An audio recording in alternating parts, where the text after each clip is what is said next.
Hello and welcome to my kitchen in Texas, which today is incredibly cold. It is actually a snow day for our district. So we have dogs in the house because there's nowhere for them to go outside. It's been sleeting and muddy and horrible. So I decided that I was going to give you all a tour of my finished kitchen. I remodeled this kitchen back in July and have been working on it since then. I've lived in this house since 2022. We moved in October, and I've remodeled the whole thing from top to bottom, basically redoing almost every single wall, every single room. And this is something that took me a while to do because I literally took it down to the studs and refinished and remodeled the entire thing. And with it being such an energy efficient, a space efficient kitchen, I wanted to do a tour about all the decisions that I made in the process that led me to this particular design. And eventually I'll do a tour for my whole house, but for today we're going to do it of the kitchen. So I designed this entire kitchen specifically for very specific reasons. I measured, I drew diagrams. I had very important ideas about what I wanted to do with this space, and I wanted to show you how I went about making those decisions and why. Because if you are in a small space and you're trying to make the best use of it, then I'm sure that you're having the same kinds of thoughts that I did, which is, what do I do with this? How is the best way to go about organizing a space of this size? And how do I work around some of the challenges that come with having such a small space to do that, such as a kitchen that requires a lot of activity. There's a lot of things that we do in a kitchen that you want to be able to do in a kitchen, and so there's things that you have to do specifically for that. So let's take a look at my kitchen. So the biggest catalyst that forced me into having to remodel the kitchen is this front door. So this house that we live in is an historic home. It was built in the 1940s, and it was built in a community that was designed to it was government built. There was about 14 different communities that were built exactly like this. There are a series of apartments, single family homes, and duplexes, and a lot of them have basically the same floor plan. We are historically designated, so all of our houses on the outside have to keep the same aesthetic as they had in 1940s as part of the historical designation.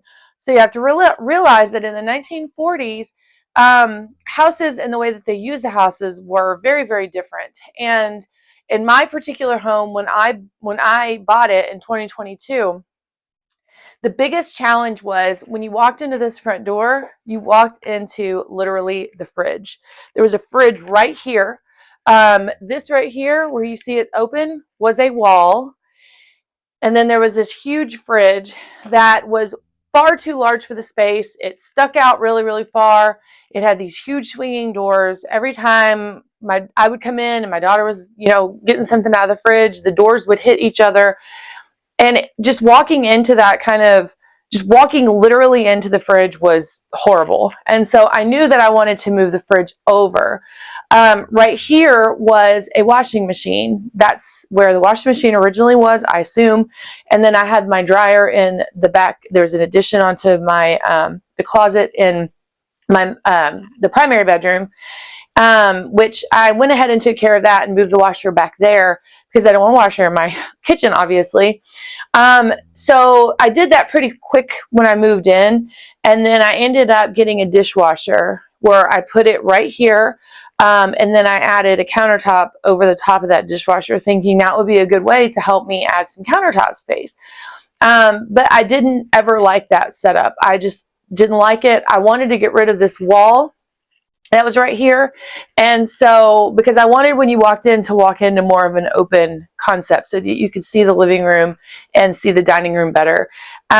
So when I started to arrange this kitchen, that was the biggest consideration, is I knew that I wanted to move the refrigerator from here over by the sink and get it out of the way.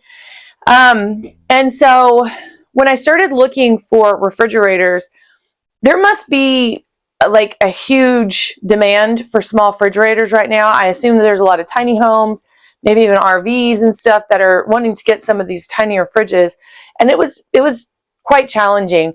I had a very specific width and a very specific depth that I had to stay within. And if I was going to get it any bigger than that, I was going to have to remodel the whole exterior wall. And that was just not something that I was prepared to do at that point. So this is a 24-inch depth that comes in from the front patio on the other side.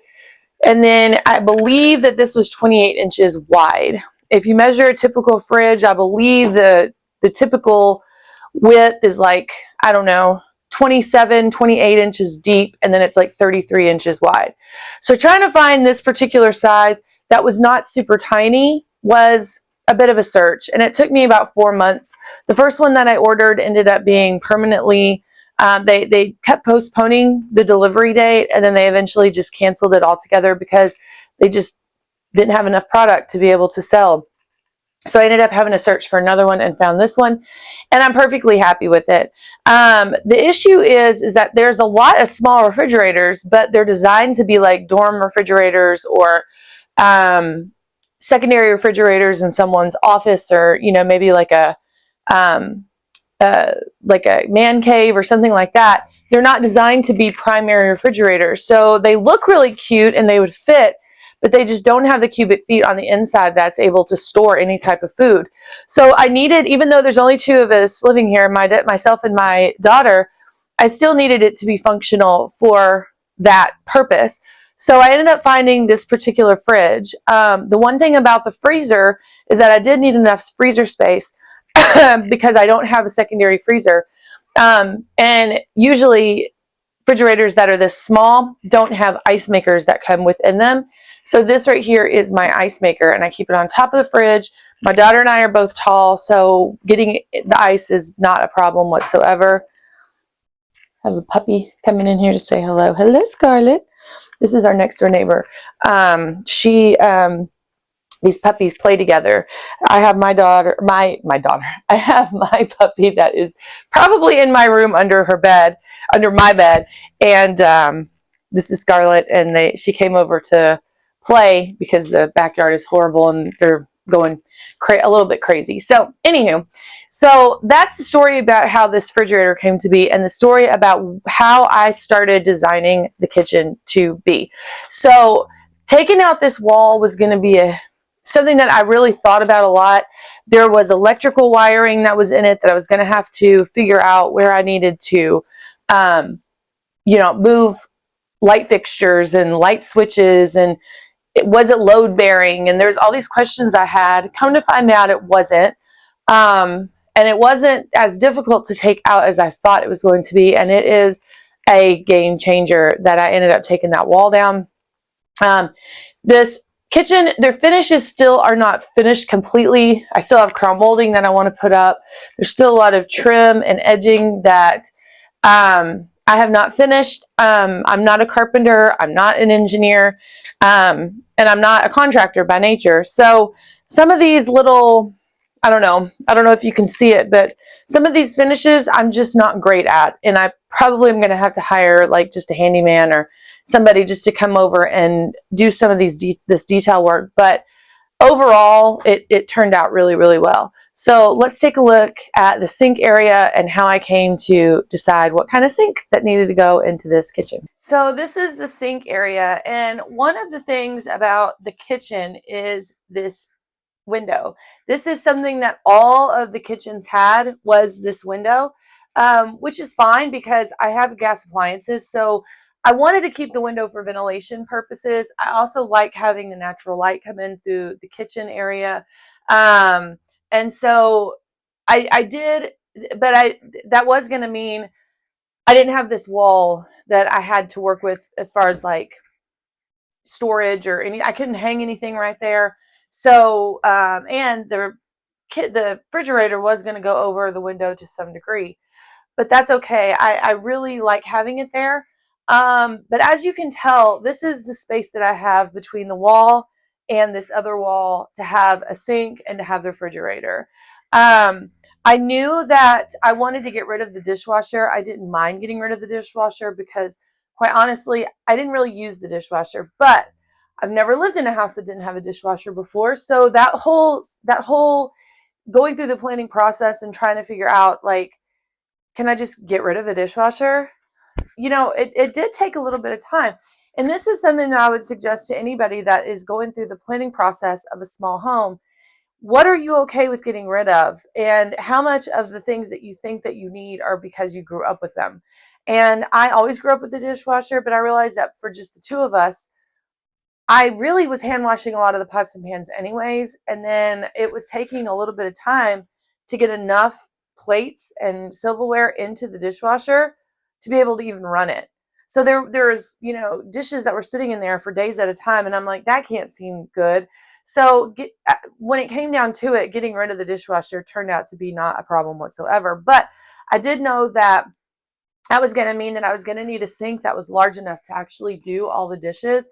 And I didn't have very much counter space that was going to allow me to put up like a dish drying rack and anything like that.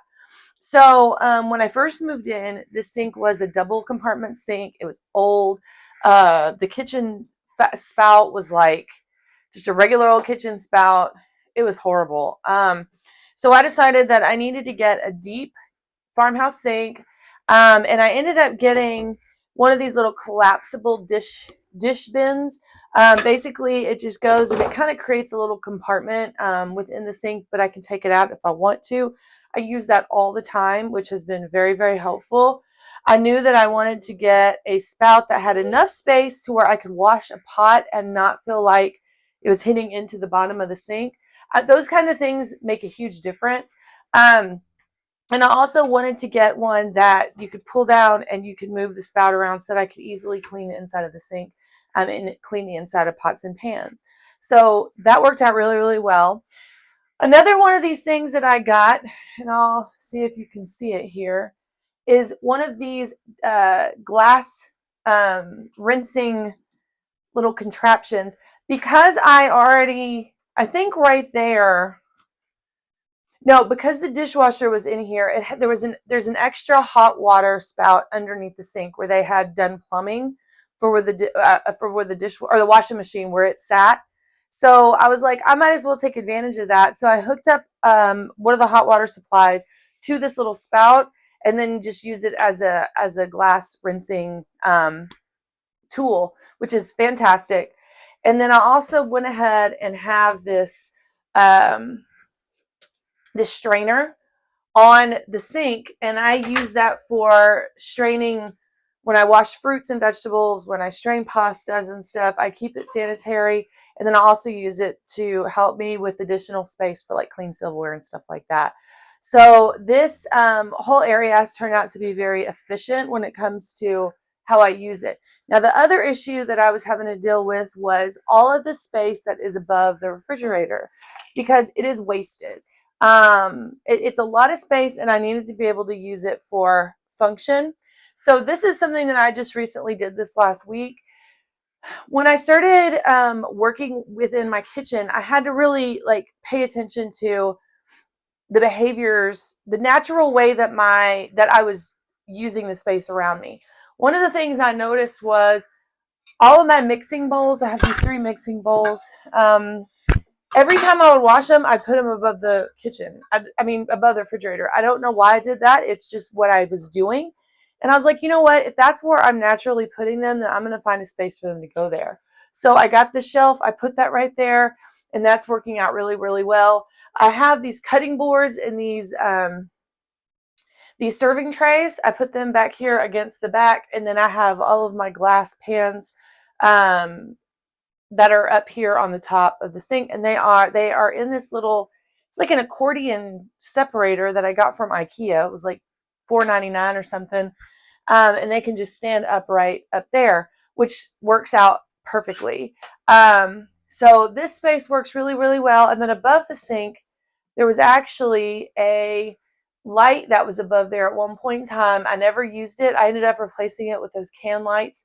they're not even can lights, they're actually wafer lights. They're about this thin, which worked out perfectly for my house. But now I put this shelf up, and up at the top I have started putting up all of the glasses that I have kept from estate sales. I own an estate sale company, and I'm also a real estate agent. That I love displaying some of those things. So I started putting those above the sink. And then what I ended up doing is this light switch over here is what controlled that light fixture. And then there's also a disposal switch, but I don't have a disposal under my sink. But I was like, okay, how can I use this wiring? Because remember, I got rid of this.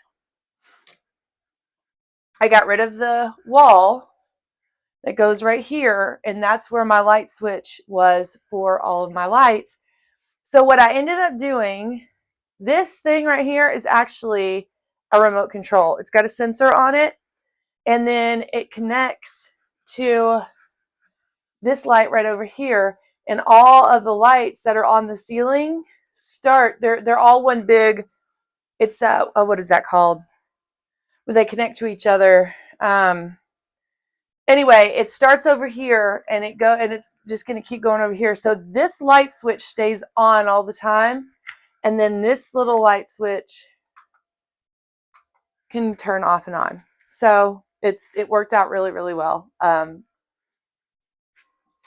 Let's talk about this fabulous gas range and microwave combo in my kitchen.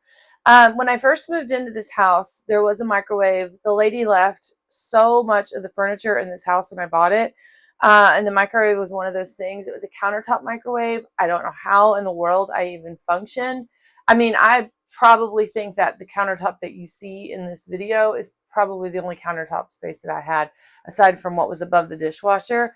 And so that took up so much of my space, and I knew that at some point I wanted to have a microwave that was mounted so that I could get rid of that space on the counter. And so I also had a gas range hookup. But this space had the most horrendous white electric tiny little range. It was still a 4-burner stovetop, but it was like you couldn't even fit a full baking sheet in there. It was awful. I couldn't bake with it. I hated even working in it. It was so uneven when it cooked. It was terrible. So I was glad to get rid of that. But like I said, I do estate sales. And so one of the most fabulous couples that I got a chance to meet was Jennifer and Dawn. And they were moving into an over 55 community. It's for brand new houses, new builds. And the ones that they chose already had a brand new range and microwave that were going to come with it. But she had a drawer microwave at her old house, and she really wanted a drawer microwave in her new house. And then they wanted a different kind of range than this one. But this was the standard one that was going to come with it. It was brand new. So she, as a gift, asked me because I was talking to her so much about wanting to remodel my kitchen. And she asked me if I wanted it, and I gladly took it. And just still to this day, it is one of the most amazing gifts I've ever been given. I use it all the time. And so, Jennifer, I know that you're out there probably watching this. So thank you again. I've told you thank you 1,000 times, but I just wanted to say thank you again. So I moved this in here, hooked it right up to the gas connector that just had a cap on it, and the rest is history. When I moved the microwave in, like I said, I measured this kitchen countless times. I don't even know how much. I'd come in here, I had my little diagram that I'd drawn. I'd come in here, I'd remeasure, I'd measure again, measure again. This microwave, as you can see, perfectly fit, okay? When I measured these cabinets, this fit so well, you couldn't even have imagined it. The only thing that I did not consider was the hinge of the door of the microwave. So hinges on microwaves work different ways. This one in particular, if you open it up, you can see where it hits the wall. And that's as far as my microwave opens. They do make hinges to where when you open it, it flushes against the wall exactly for situations like this. But I didn't consider that at all. So eventually I'm going to have to replace this microwave with one of those because I'm not moving the space. It just works too perfectly here. but for right now it's fine. I can open it and it works and it's okay. So that's the one thing that I did not think about. And then obviously I have my little carbon monoxide detector right over there just in case there's a leak of some type with the gas. So one of the other things that I really, really wanted was cabinets that went, that's the dogs in the background, sorry, cabinets that went all the way up to the ceiling because I wanted to have space for all of my cooking and, you know, spices and things like that. So when you open up this cabinet, originally it was all of my spices were in this cabinet, but I realized that it just was not taking up a good amount of space. It was not space efficient. So I actually added this shelf just a couple of days ago. I went and I got a couple jars for my oil, for my vanilla extract, and I keep them right there and I love it and it's fine. But when I was first originally deciding to design this space, I really wanted to have everything be very clutter free. I didn't want it to be messy. But as I've used the kitchen, I realized actually a little bit of clutter doesn't actually bother me that much as long as it's clean and there's a design space for it. Another thing that I did not want is utensils on the countertop. I wanted to use all of my utensils. I wanted to be in a drawer. I've always had utensils on the counter. It's not that I thought it was messy or anything like that. I just, again, I was trying to maximize the amount of countertop space that I had, and I thought it would just take away too much from that. But then I started working in the kitchen. I started cooking in the kitchen and realized that that is just naturally what I do. Is I was reaching for this space that didn't exist. And I was like, you know what? I'm just going to move everything into that utensils. I found a really cute utensils jar. So now that's what I do. The other thing that Jennifer did give me is a tea kettle, which I love the look of a tea kettle on top of a stove. And I do make tea with it. So it is functional, but that's where it stays. And then this other large stock pot that I got from Aldi. I shop at Aldi quite a bit. It's huge. It's a very big stock pot, but I use it all the time.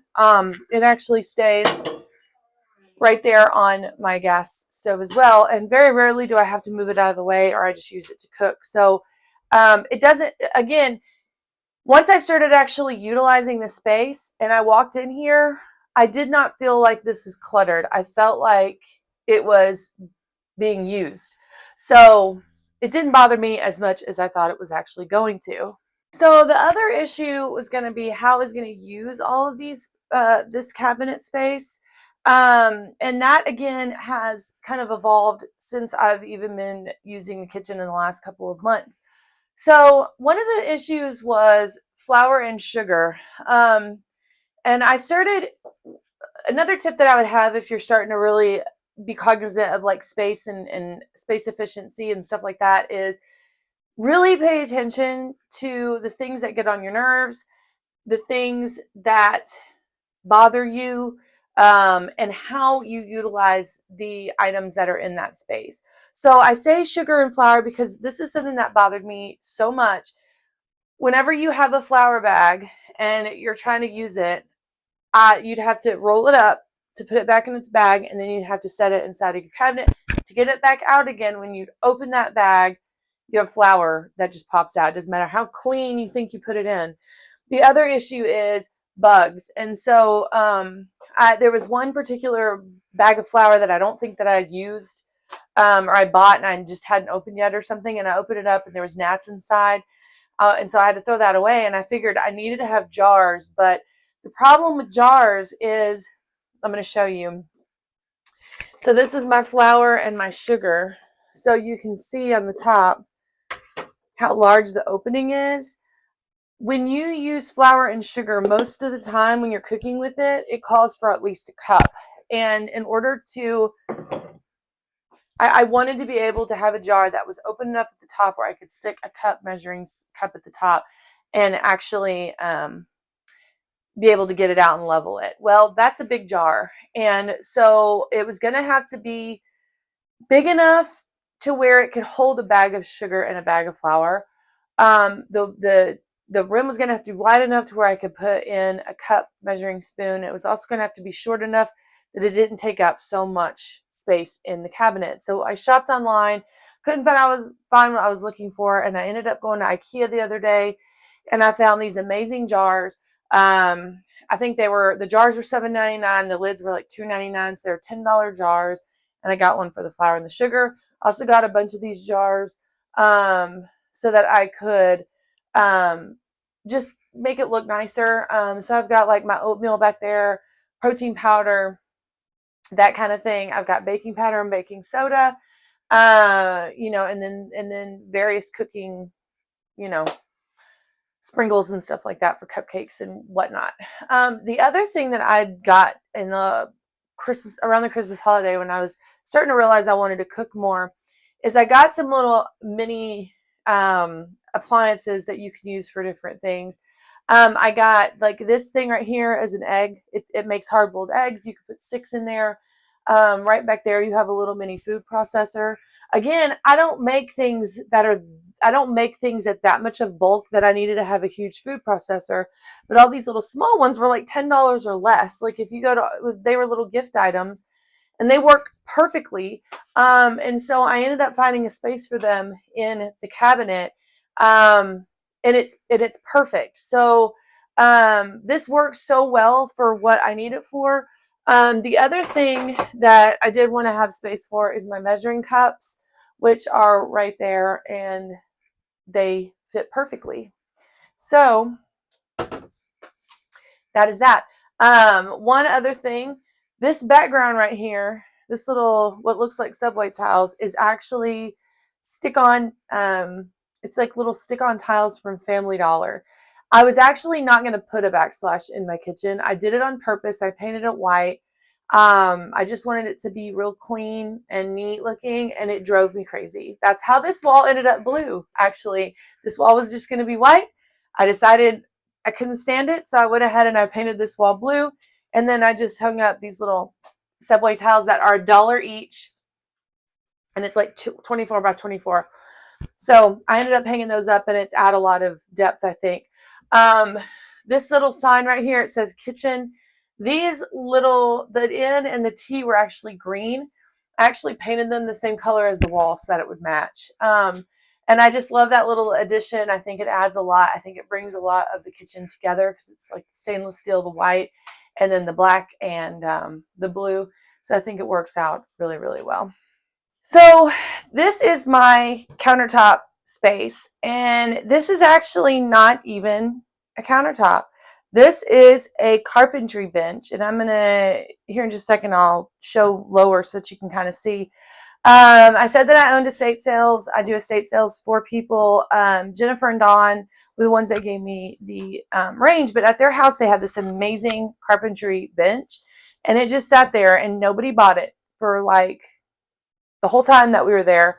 By Saturday, by the last day, it was still there, and I did measuring on it, and it was perfect in this space. Typically, when you have counters, it would come out to the width of this gas stove. But what I liked about this was it wasn't very deep, so it didn't take up as much kitchen space, and I still had a lot of countertop space, and so it worked out perfectly for what I needed to work out for. The length was perfect. The top was perfect. It does have these little holes that you can't see, but this was designed as a place to cut wood and measure wood and things like that. So what you would do is you'd put like little wood like, what's the word? Sticks, I guess, down into these holes so that you could measure the wood. I had to go in and I had to fill those holes in, and then I had to sand it down, and then cover it with a different kind of coating so that it was good for food consumption and it wasn't going to be something that was going to be a contamination issue. But I did it and I loved it, and it's great. The other thing that I really wanted to do was have lights underneath these cabinets for when I walked in at night. They just kind of come on. So these are just, I bought them off Amazon. You can charge them up whenever they run out of batteries, and you can put them where they stay on all the time, or the way that I have it where they're motion sensor, so that when I turn the lights off, if I just walk in here and it's at night, I don't have to turn on the whole lights. It just comes on. Originally, when I put up these can lights, I wanted to have them be dimmable. And I did put a dimmer on there, but it did not work out. There was a short in the wire, and instead of going and getting another dimmer, I just went ahead and went with what I had, and then just got these instead, which serves the same purpose. I just don't like a whole lot of bright lights in the middle of the night. I would rather just have the lights like this. So that worked out perfect. So as far as like what I decided to put on my countertops, this has kind of, like I said, this has changed over the last few months as I've used this space and I figure out what's best for the space. One of the things that I never in my life thought that I would ever have would be a countertop mixer. But I did get a countertop mixer because it's amazing when you have a kitchen that you actually want to spend time in. You actually want to cook inside of it too. And for Christmas, I made so many treats. I've never made so many treats to give away. I made cookies, I made cake, I made brownies, I made candy. I made all kinds of stuff. And so I ended up finding this blender. I wasn't even really looking for it. It pops up one day. This is a Drew Barrymore Beautiful brand blender. And it came with really good reviews. I started looking at the reviews. I knew that if I was going to have a blender, it could not be a KitchenAid, because my original goal was this was going to not stay on my counter. It was going to go away. I was going to either find a place for it like underneath here, or it was going to go in the bench storage that I'll have to do another video for in my dining room. So it had to be light enough to where I could move it, but it also had to be sturdy enough to where it was good quality. And people talked about how this is a very small blender, a mixer, but it has suction on the bottom, so it stays put. Whenever you put a lot of dough in there, it doesn't wobble back and forth. And it's light and it's really cute. It perfectly goes on the top of this countertop. And so that's basically, I pulled it out. Since I've been using it, it just kind of stayed there. And I realized it didn't bother me. It didn't take up that much room that I really needed it to go away all the time. So that's where that stays. This is my Pioneer Woman toaster. I love it. I just think it's adorably cute. And it's not that expensive. I don't know. It was like $30 or something like that at Walmart, but I love the blue. It's really cute. And this is also an accident. I have several of these shelves that go into my cabinets. This came down, I guess it was about a week ago, when I started reorganizing inside of my cabinets. And I put my toaster on top of it, and I was like, hey, this works perfect. My bread goes underneath here, and it works out really, really well. And then I have my Keurig and my little Keurig cup holder. And so the other thing that I had to really consider was, where do my coffee mugs go? It's the one thing that I'll buy a lot of is coffee mugs. I love them. And I always want to buy them for different seasons. I love having Christmas ones for Christmas, and holiday ones for the holidays. But when I find a cute mug, I want to buy it. And then I end up, one time I think I had like 15 mugs. I'm one person. I drink 1 cup of coffee a day, basically. So I'm like, I don't need to have all these mugs. I don't have the room for them. But originally, when I bought this coffee sign, there was 2 other pieces that went with it for a total of 12 hooks. I was going to hang those right there. And then I ended up just hanging the 4 of these. And I was like, this is really all that I use on a regular basis. So the mugs that I buy are cheap. All these things are $5 or less. If I decide that I want to get rid of one, I just throw it away and I buy a new one. I will say, as an estate sale provider, coffee mugs are coffee mugs and pins. People will not throw those away as long as they're functional and they're not chipped. And mugs never break. So what ends up happening is that people have so many mugs in their cabinets that they never ever use. And a lot of them are like promotional mugs, like Reliant Energy or something stupid that they don't even care about. Or they're like really cute gifts that someone gave them, like their Santa Claus faces that have really bumpy, like they look cute on the outside, but they're not functional. They're just cute. And they'll keep them because they're gifts, but then you have to find space for them in your counter. So I realized, like, I don't mind throwing away a coffee mug if it was only $5, and it served its purpose and I can just toss it in the trash. So I had 12 of these up, but then when I was remodeled my kitchen, I put all of them in storage except for like the 3 or 4 I was using. And I realized I didn't even miss the other mugs. So this is my compromise with myself about that. Okay, so there's no pantry in my kitchen, so all of my kitchen store or food storage has to be in these cabinets, which is one of the reasons why I really, really wanted to have the cabinets that went all the way up to the ceiling. So this is where I keep all my food. Everything is very organized, and so it's got a very specific place to it. I use a lot of these little cabinet shelving units or baskets to keep different types of food in there. And one of the things that I do, and this is just something that I do naturally, I shop at Aldi. I love Aldi. There's one that's super close to my house, and I find myself going there like 2 or 3 times a week anyways, just to get various things. So I realized that the type of shopper that I am, especially in a kitchen that I don't have a whole lot of extra room, is I'm not going to buy huge amounts of food at bulk. I don't need to. There's only 2 of us that live here. So if I don't have the space for it, I don't buy it. I just go buy it when I need it, and there's a grocery store down the street. This is something that I've noticed as an estate sale provider that I think a lot of people get into the habit of is buying in bulk or buying a bunch of extras just to make sure that you always have something on hand, which is fine. But that means that you have to have a big pantry or something to be able to store them all in. And it doesn't necessarily mean that you'll ever use them. So when there's only 2 of us and it's a small kitchen, you just have to be very aware of what food you're actually using. And so when I buy food, I buy it intentionally. If I'm going to buy it to try something out, it does not just sit here. Like if I go through here and I notice that like this box of rice has been in here for a year, like I need to make something with it or it needs to go away because it's taking up valuable real estate space, and that's just a waste. It's a waste of food and it's a waste of space. So so you just have to be very aware and very cognizant of that kind of thing when it comes to small spaces. Here is where I keep all my dishes.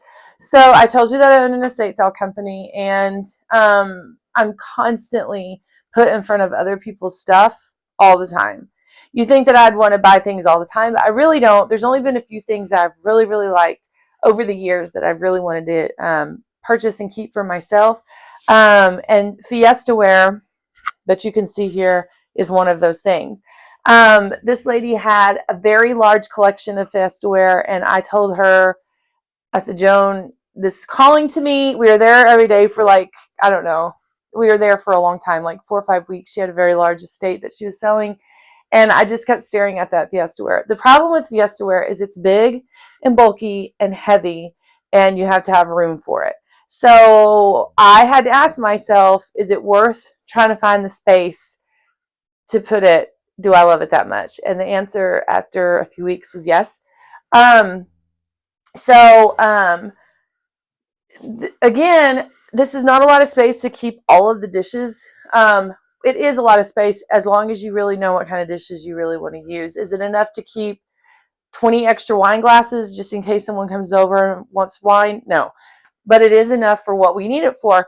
I use paper plates a lot. I need to have a space for that where we can easily grab them. I do use, these are ramekins that I use for my daughter's lunch. And so I got those. It's the same accordion little divider that I was using for the glass pans, but I decided to use it for the bowls, which worked out perfectly. And then I just ordered something on Amazon that's going to allow these wine glasses to hang like this so that I have more space on the bottom for them. And then I also have additional space up there for my plates, and then some space for the Yeti and for the additional coffee mugs, which again, that's something else that people keep forever because they never break. And so now you have to keep a whole ledge of your cabinet space just for Yetis that you never use. And so you just, again, have to be cognizant of what's in your cabinets. But this works perfectly for what it is. Having cabinets that go all the way to the ceiling is challenging because to get to the top, it is kind of hard. I'm tall again, my daughter's tall, and so you just put things up there that you don't have to get to all the time, but that are easily available for when it's time to actually get there. So underneath my kitchen cabinet, you can tell this is an open, like I said, it's a bench. It's a carpentry bench, and it's open on the bottom. And I knew that if I was going to get this, that I was going to have to figure out how to do the space that's down there at the bottom. Anytime that you have any type of open shelving in a kitchen, you have to make sure that you realize that all of it's going to get dirty, and you have to make the space to where it's easy to clean it out. So what I was noticing was, I had stuff down here, and every time I would even open, like, to get flour out of there, if flour fell down here, I was having to wipe it all down. Black shows a lot of dust also, so you just have to be very aware of that. But so one of the things that I hate is whenever I need to get a pot or a pan, I hate having to take out an entire stack of pots and pans to find the one that I need to get to. So what I did over here was I did I set it up the same way I set up my bowls. Is it's in a divider to where I can just easily reach in and reach out. Every single pot or pan has a space that is designed specifically for it. And it is so easy to get the things that I need and then put it back when it's done. I do have a crock pot. I use my crock pot, and I needed to have a place for my crock pot. So this works out really well. And then right over here, I have my air fryer, which I use constantly. And I just wanted to have a space where it was going to be available all the time. And so this is exactly where we use the air fryer, and it works out amazingly well. So the tile goes all the way to the bottom and the back. That's the other issue that you have to worry about whenever you have open, when you have open shelving like this. But yeah, so this is the other paint. I was telling you about the heirloom all-in-one paint. This bench was blue when I first got it, and I painted it black, and then I added the handles to match the cabinets above them. When I moved in, I had one drawer in this entire kitchen. This gave me 4 drawers, which was one of the biggest selling points about this thing. The problem is these drawers are very, very thin. So let me kind of show you what that looks like. So this is your typical silverware tray. In a regular drawer, like a kitchen drawer, you'd put it in the other way. That's how much that the drawers come out, is their long way. This goes this, I had to put it in sideways, and you can tell by the depth, they're not typically this shallow. So you have to be very cognizant of organization in your drawers. And not have tons of utensils that you don't need. That's another thing people have so much of, is utensils. It's like, how many spatulas can you possibly cook with on a regular basis? So everything in here is all divided out exactly as I need it to be. I've got towels and pot holders and everything in this top drawer. And then right over here, I have my knives and peelers and things like that. Here is another part of this kitchen that that just told me that this is the perfect place for this little spot. It does not go all the way to the end of the wall. But I realized, like, one of the things about this kitchen that when I first moved in that I hated was that the trash can, the only place for a trash can was right there against that back wall. So every single time that I had to use my oven, I had to open up that oven, and I had to move that trash can out of the way and then move it back, and it was so annoying, and I hated it. So what this did is gives me a space for my trash can, and it also gave me a very unique place to put my paper towels. This is a part of the bench, like you can see, like it just comes out, and now it's a paper towel dispenser. So, and I also have a spot for my trash can. Had to get a metal trash can because my dog loves to put her snout in plastic trash cans to get food out of it. I hope that you enjoyed this tour of my kitchen. I really enjoyed showing you around and talking about all the different design choices that I made in the kitchen. Is there anything that you learned from this video? I would love to see it in the comments, and I would love to hear your ideas about what you're going to be doing in your own kitchen. Stay tuned for another video about this small space, and probably going to be doing the living room next so that you can kind of see what kind of furniture I pick out for a small space that functions, that's comfortable, and but also design friendly. So thanks for watching. Bye.